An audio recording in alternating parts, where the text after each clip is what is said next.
Welcome to ആശാസുഗ്മനം. ഇന്നത്തേത് ഒരു special recipe എന്നൊന്നും പറയാനില്ല, ഒരു സാധാരണ ലഞ്ച് മെനു ആണ്. എൻ്റെ വീട്ടിൽ ഇന്ന് ഉച്ചയ്ക്ക് ഉണ്ടാക്കിയ ഒരു ലഞ്ച് മെനു ആണ്. ഞാനത് നിങ്ങളുമായിട്ട് ഷെയർ ചെയ്യാൻ കരുതി. അപ്പോൾ നിങ്ങളത് കണ്ടു നോക്കൂ. കണ്ടിട്ട് ഇഷ്ടപ്പെടുകയാണെങ്കിൽ വീഡിയോ ലൈക്ക് ചെയ്യാനും ഷെയർ ചെയ്യാനും മറന്നു പോകരുത് കേട്ടോ. അപ്പോൾ നമുക്ക് തുടങ്ങാം. കുറച്ച് ചീര ഉണ്ടായിരുന്നു, അത് ഞാൻ അരിഞ്ഞെടുത്തിട്ടുണ്ട്. അപ്പോൾ അരപ്പ് തയ്യാറാക്കാനായിട്ട് അരക്കപ്പ് തേങ്ങയും 2 ചുവന്നുള്ളിയും 1 കഷ്ണം വെളുത്തുള്ളിയും 1/2 ടീസ്പൂൺ നല്ല ജീരകം 1/2 ടീസ്പൂൺ മുളക് പൊടി ഇത്രയും കൂടെ ചേർത്തിട്ടൊന്ന് ചതച്ചെടുക്കുക.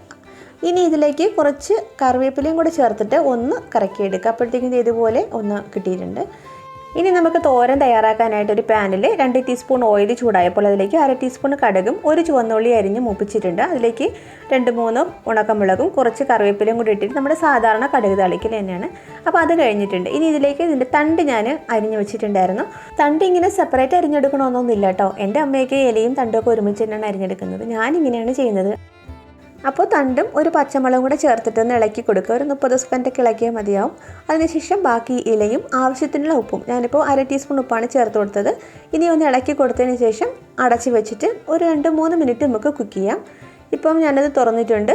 ഇനി നമുക്ക് ബാക്കി അരച്ച് വെച്ചിരുന്ന അരപ്പ് കൂടെ ചേർത്ത് കൊടുക്കാം. ഇനി ഇതിനെ നന്നായിട്ടൊന്ന് ഇളക്കിയതിന് ശേഷം വീണ്ടും ഇതിനെ ഒന്ന് അടച്ച് വെച്ചിട്ട് 2-3 മിനിറ്റ് ഒന്ന് കുക്ക് ചെയ്യാം. ഇപ്പോൾ നമ്മൾ തുറന്നു കഴിയുമ്പോൾ നമ്മുടെ ചീര തോരൻ റെഡി ആയി കഴിഞ്ഞിട്ടുണ്ട്. വളരെ പെട്ടെന്ന് തന്നെയാണ്, 5 മിനിറ്റൊക്കെ മതിയാവും ഒരു ചീരത്തോരൻ റെഡിയാക്കാനായിട്ട്. ഇപ്പം ഞാനിത് മാറ്റി വയ്ക്കുകയാണ്. ഇനി എനിക്ക് കുറച്ച് കുഞ്ഞൻ അയല കിട്ടിയിട്ടുണ്ട്, ഞാനത് ക്ലീൻ ചെയ്തെടുത്തിട്ടുണ്ട്. അപ്പോൾ ഇനി മാരിനേറ്റ് ചെയ്യാനായിട്ട് 1 ടീസ്പൂൺ മുളക് പൊടി, 1 നുള്ള് കുരുമുളക് പൊടി, 1/2 ടീസ്പൂൺ ഉപ്പ്, ഇനി 1/2 ടീസ്പൂൺ തന്നെ ഗരം മസാല, 1/4 ടീസ്പൂൺ മഞ്ഞൾപ്പൊടി ഇത്രയും കൂടെ ചേർത്തിട്ട് നമുക്ക് കുറച്ച് വെള്ളം ഒഴിച്ച് മിക്സ് ചെയ്തെടുക്കാം. ഒരു കുഴമ്പ് പരുവത്തിനാക്കി എടുത്തതിന് ശേഷം നമ്മുടെ മീനിനെ ഇതിലേക്ക് ഇട്ടിട്ട് ഒന്ന് പുരട്ടിയെടുക്കുക നന്നായിട്ട്. ഇപ്പോൾ നന്നായിട്ട് ഞാനത് പുരട്ടിയിട്ടുണ്ട്. ഇനി നമുക്കൊരു 10 മിനിറ്റെങ്കിലും ഒന്ന് പിടിച്ച് കിട്ടാനായിട്ട് മാറ്റി വയ്ക്കാം. ഇപ്പോൾ ആ ഒരു സമയം കൊണ്ട് ഞാനൊരു പാനിൽ കുറച്ച് ഓയിൽ ഒഴിച്ചിട്ട് 1 തണ്ട് കറിവേപ്പില, 2 പച്ചമുളക് കീറിയത് ഇത്രയും കൂടെ ഇട്ടിട്ട് നമ്മുടെ മീനിനെ ഇതിലേക്ക് ഫ്രൈ ചെയ്യാനായിട്ട് വെച്ച് കൊടുക്കുകയാണ്. ഇതിപ്പോൾ ഒരു 5 മിനിറ്റൊക്കെ ആയി കഴിഞ്ഞപ്പോൾ ഞാനൊന്ന് മറിച്ചിട്ട് കൊടുക്കുകയാണ്. ഇതുപോലെ 2 സൈഡും മറിച്ചിട്ടിട്ട് ഞാൻ ഫ്രൈ ചെയ്തെടുത്ത് കഴിഞ്ഞു. ഇനി ഇതുപോലെ പാനൊന്ന് ചരിച്ച് വെച്ച് കൊടുത്തു കഴിഞ്ഞാൽ ഇതിൽ ഓയിലെല്ലാം ഒലിച്ച് ഇങ്ങനെ താഴോട്ട് പോരും. അതിനുശേഷം നമ്മുടെ ഈ ഫ്രൈ ചെയ്ത ഫിഷിനെ നമുക്കൊരു ടിഷ്യൂ പേപ്പറിലേക്ക് മാറ്റാം. അപ്പോൾ ഇനി ഞാൻ ഉണ്ടാക്കുന്നത് നെത്തോലി മീൻകറിയാണ്. അത് നല്ല വറ്റിച്ചിട്ടുള്ള ഒരു നെത്തോലി കറിയാണ്. നെത്തോലി പീര ഉണ്ടാക്കുന്ന ഒരു വീഡിയോ ഞാൻ ചെയ്തിട്ടുണ്ട്. അതിൻ്റെ ലിങ്ക് ഞാൻ ഡിസ്ക്രിപ്ഷൻ ബോക്സിൽ കൊടുത്തേക്കാം. ആവശ്യമുള്ളവർക്ക് അതിൽ നോക്കിയാൽ കേട്ടോ. അപ്പോൾ ഏതായാലും നമ്മുടെ നെത്തോലി കറിക്ക് വേണ്ടിയിട്ട് 1.5 കപ്പ് തേങ്ങ ഞാൻ എടുത്തിട്ടുണ്ട്. അതിലേക്ക് 5 ടീസ്പൂൺ മുളക് പൊടി, 3/4 ടീസ്പൂൺ മഞ്ഞൾപ്പൊടി, ഒരു ചെറിയ നെല്ലിക്കയുടെ വലുപ്പത്തിനുള്ള വാളൻ പുളിയാണ്, കുരുവൊക്കെ മാറ്റിയിട്ട്. അപ്പോൾ ഇത്ര ഇട്ട് കഴിഞ്ഞാൽ നമുക്കിനി 1 കപ്പ് വെള്ളം കൂടെ ഒഴിച്ചിട്ട് നമുക്കിതൊന്ന് അടിച്ചെടുക്കാം. ഒരുപാടങ്ങ് അരഞ്ഞു പോകരുത്. ഒരു തോരൻ പരുവത്തിനേക്കാളും കുറച്ചുകൂടെ നയം മതി. ഇതേ കണക്ക്. അപ്പോൾ ഇനി നമുക്കിതിലേക്ക് ഉള്ളി ചേർത്ത് കൊടുക്കണം. ഞാനിപ്പോൾ 2 ചുവന്നുള്ളി എടുത്തിട്ടുണ്ട്, അതിനൊന്ന് മുറിച്ചിട്ട് ഇട്ട് കൊടുക്കുകയാണ്. ഇനി ഇതിനെ ഒന്ന് ചതച്ചെടുത്താൽ മതിയാവും. ഇപ്പോൾ ഇത് ചതച്ചെടുത്തിട്ടുണ്ട്. ഇനി കുറച്ച് കറിവേപ്പിലയും കൂടെ ചേർത്തിട്ട് നമുക്കൊന്ന് കറക്കിയെടുക്കാം. ഇപ്പോൾ നമ്മുടെ നെത്തോലി കറിക്കാൻ വേണ്ടിയിട്ടുള്ള മസാല റെഡിയായി കഴിഞ്ഞിട്ടുണ്ട്. അപ്പോൾ ഇനി നമുക്ക് മീൻകറി ഉണ്ടാക്കാനായിട്ട് തുടങ്ങാം. ഞാനൊരു മൺചട്ടിയിൽ ഒരു അരപ്പെടുത്തിട്ടുണ്ട്. അതിലേക്ക് ഒരു പച്ചമാങ്ങ മുറിച്ചെടുത്തിട്ടുണ്ട്, അത് ചേർത്ത് കൊടുക്കുകയാണ്. ഇനി ഒരു മുരിങ്ങക്കായ ക്ലീൻ ചെയ്തിട്ട് അത് മുറിച്ചെടുത്തിട്ടുണ്ട്. ഇനി ഒരു 7-8 പച്ചമുളക് കൂടെ ഇതുപോലെ ഒന്ന് കീറിയിട്ട് ചേർത്ത് കൊടുക്കുക. അതിൻ്റെ കൂടെ ഒരു ടൊമാറ്റോ, അതും ഇതുപോലെ സ്ലൈസ് ചെയ്ത് തന്നെ അരിഞ്ഞിട്ടുണ്ട്. ഇനി ഇതുപോലെ വലിപ്പമുള്ള പച്ചമുളക് 2 എണ്ണം കൂടെ മുറിച്ച് ചേർത്ത് കൊടുക്കുകയാണ്. ഇനി ഇതിലേക്ക് ആവശ്യത്തിനുള്ള ഉപ്പിടുകയാണ്. അതിനുശേഷം ഇനി ഇതിനെ നന്നായിട്ടൊന്ന് ഇളക്കി കൊടുക്കണം. ഞാനിപ്പോൾ 1 ടീസ്പൂണോളം ഉപ്പിട്ടിട്ടുണ്ട് കേട്ടോ. അപ്പോൾ അരപ്പും വെജിറ്റബിൾസും ഒക്കെ ഒന്ന് മിക്സ് ചെയ്ത് എടുത്തു കഴിഞ്ഞാൽ അതിലേക്ക് ഇനി നമ്മുടെ നെത്തോലി മീൻ ചേർത്ത് കൊടുക്കുകയാണ്. ഇത് നന്നായിട്ട് ക്ലീൻ ചെയ്ത് വാഷ് ചെയ്ത് വെച്ചിട്ടുണ്ട്. ഇത് ഏകദേശം 600 ഗ്രാമോളം വരും കേട്ടോ. അപ്പോൾ ഇതുകൂടെ ചേർത്തിട്ടൊന്ന് പതിയെ ഒന്ന് പൊടിഞ്ഞു പോവാണ്ട് നമുക്ക് ഇളക്കിയെടുക്കാം. നന്നായിട്ടൊന്ന് ഇളക്കി പതിയെ ഇളക്കിയെടുക്കുക. അതിനുശേഷം ഇതിലേക്ക് കുറച്ച് കറിവേപ്പില ഒന്ന് ഇതുപോലെ ഞെരടി ഇട്ട് കൊടുക്കുക. അപ്പോൾ അതിൻ്റെ ഒരു സ്മെല്ലൊക്കെ നന്നായിട്ട് കിട്ടും ആ ഒരു കറിവേപ്പിലയുടെ. അതിനുശേഷം നമ്മുടെ അരച്ചെടുത്ത മിക്സിയുടെ ജാറുണ്ടല്ലോ, അതിലേക്ക് കുറച്ച് ഏകദേശം ഒരു 1/2 കപ്പ് വെള്ളം ഒന്ന് ഒഴിച്ച് നന്നായിട്ടൊന്ന് മിക്സ് ചെയ്ത് ഇതിലോട്ടൊന്ന് ഒഴിച്ചു കൊടുക്കാം. അപ്പോൾ അതിൽ പറ്റിയിരിക്കുന്ന അരപ്പൂടെ നമുക്കിതിൽ കിട്ടും. അതിനുശേഷം ഒന്ന് ലെവൽ ചെയ്ത് ഞാനിപ്പോൾ അടുപ്പത്ത് വെച്ച് ഫ്ലെയിം ഓൺ ചെയ്ത് അടച്ച് വയ്ക്കുകയാണ്. ഇപ്പോൾ ഏകദേശം ഒരു 12 മിനിറ്റൊക്കെ കഴിഞ്ഞിട്ടുണ്ട്. ഇതിനിടയ്ക്ക് ഒരു വട്ടം കൂടെ ഞാൻ തുറന്നൊന്ന് ചുറ്റിച്ചു കൊടുത്തിട്ടുണ്ടായിരുന്നു. ഇപ്പം നമുക്ക് വീണ്ടും ഒന്നുകൂടെ ഒന്ന് ചുറ്റിച്ചു കൊടുക്കാം. നമ്മുടെ മീൻകറി ഏകദേശം റെഡിയായി കഴിഞ്ഞിട്ടുണ്ട്. ഒന്ന് നന്നായിട്ട് കുറുകിയിട്ടുമുണ്ട്. അപ്പോൾ ഇത്രയും ആയി കഴിഞ്ഞാൽ നമുക്കിതിലേക്ക് 1 ടേബിൾ സ്പൂൺ വെളിച്ചെണ്ണ ഒഴിച്ച് കൊടുക്കാം. കൂടുതൽ വേണമെങ്കിൽ ഒഴിച്ച് കൊടുക്കാൻ, ടേസ്റ്റ് തന്നെയാണ്. ഇനി ലാസ്റ്റായിട്ട് കുറച്ച് കറിവേപ്പില ഇവിടെ ഒന്ന് തിരുമ്മിയിട്ട് കൊടുക്കുക. ഇപ്പോൾ നമ്മുടെ മീൻകറി റെഡിയായി കഴിഞ്ഞിട്ടുണ്ട്. ഇനി ഫ്ലെയിം ഓഫ് ചെയ്തതിന് ശേഷം അടച്ച് നമുക്ക് മാറ്റി വയ്ക്കാം. നമ്മുടെ മീൻകറി റെഡിയാവുന്ന സമയം കൊണ്ട് ഞാൻ കുറച്ച് കപ്പ പുഴുങ്ങി അത് ഇളക്കി എടുത്തിട്ടുണ്ടായിരുന്നു. നമ്മുടെ ട്രിവാൻഡ്രം ഭാഗത്തൊക്കെ വളരെ ഫേമസ് ആണ് ഈ ഒരു കപ്പ ഇളക്കിയത്. അപ്പോൾ അതിൻ്റെ വീഡിയോ ഞാൻ ചെയ്തിട്ടില്ല കേട്ടോ. ഇനി നമുക്ക് കുറച്ച് രസം ഉണ്ടാക്കാം. അതിന് വേണ്ടിയിട്ട് ഒരു 8-10 അല്ലി വെളുത്തുള്ളി നന്നായിട്ട് ക്ലീൻ ചെയ്ത് എടുത്തിട്ടുണ്ട്. ഇതിനെ നന്നായിട്ടൊന്ന് ചതച്ചെടുക്കാം.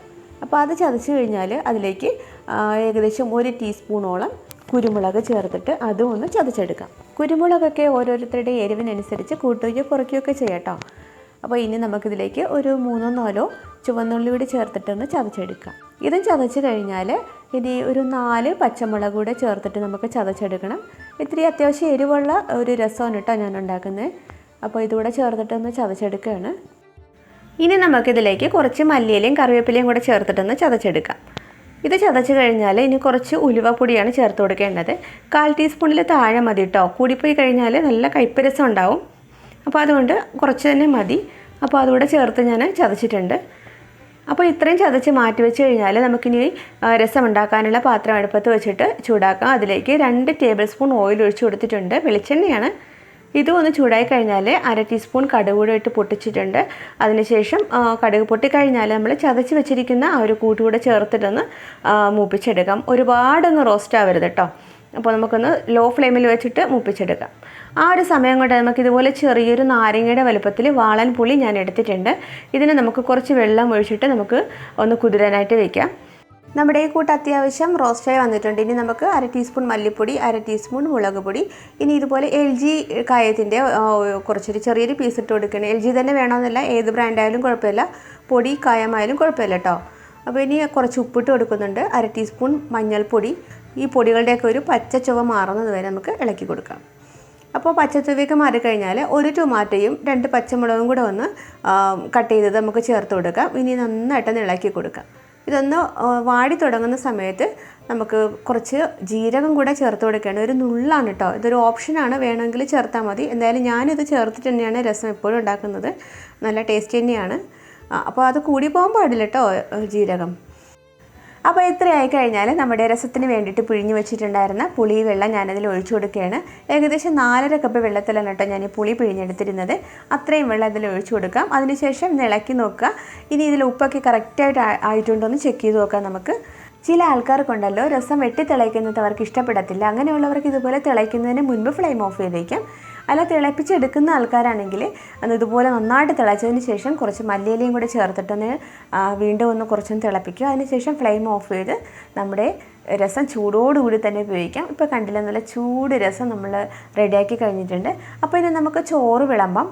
അതിനു മുൻപ് കഴിഞ്ഞ വീഡിയോയിലെ ബെസ്റ്റ് കമൻറ്റ് നമുക്ക് നോക്കാം. ഡോക്ടർ ശ്രുതി സുഗതനാണ്. Thank you doctor Shruti. അപ്പോൾ നമുക്കിനി ചോറ് വിളമ്പാനായിട്ട് തുടങ്ങാം. ഞാനിവിടെ ഒരു പാത്രത്തിലേക്ക് കുറച്ച് ചോറ് വിളമ്പിയിട്ടുണ്ട്. ഇനി നമ്മുടെ ആരോഗ്യപ്രദമായിട്ടുള്ള നമ്മുടെ ചീരത്തോരൻ വിളമ്പുകയാണ്. അതിൻ്റെ ഒപ്പം തന്നെ കുറച്ച് വറ്റിച്ച് വെച്ചിട്ടുണ്ടായിരുന്ന നെത്തോലി കറിയാണ്, അതും ഞാൻ വിളമ്പിയിട്ടുണ്ട്. ഇനി നമ്മുടെ കപ്പ ഇളക്കിയതാണ് വെച്ച് കൊടുക്കുന്നത്. അതിൻ്റെ ഒപ്പം കുറച്ച് നെല്ലിക്ക അച്ചാറ്, നമ്മുടെ ഫിഷ് ഫ്രൈയും കൂടെ വെച്ചിട്ടുണ്ട്. ഇനി വിളമ്പേണ്ടത് നമ്മുടെ രസമാണ്, ചൂട് രസമാണ്. ഇതിപ്പോൾ ഇങ്ങനെ ഞാൻ ഒഴിക്കുന്നില്ല. ഒരു ഗ്ലാസ്സിൽ ഞാൻ കുറച്ച് എടുത്തിട്ട് അത് നമ്മുടെ പ്ലേറ്റിലേക്ക് വെച്ച് കൊടുക്കാം. അപ്പോൾ ഒരു ഗ്ലാസ്സിൽ എടുത്തിട്ടുണ്ട്. ഇനി നമുക്കിതിൻ്റെ ചോറിൻ്റെ ഒരു സൈഡിലേക്ക് വെക്കുകയാണ്.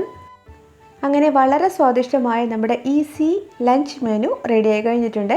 നിങ്ങൾക്ക് ഇഷ്ടപ്പെട്ടിട്ടുണ്ടെങ്കിൽ വീഡിയോ ലൈക്ക് ചെയ്യാനും കമൻറ്റ് ചെയ്യാനും മറന്നു പോകരുത്. അതുപോലെ സബ്സ്ക്രൈബ് ചെയ്യാതെയാണ് കാണുന്നുണ്ടെങ്കിൽ please subscribe to my channel. അപ്പം നമുക്കിനി അടുത്തൊരു ഈസി റെസിപ്പിയുമായി വീണ്ടും കാണാം. അതുവരെ എല്ലാവരും സേഫായിട്ടിരിക്കുക. Thank you.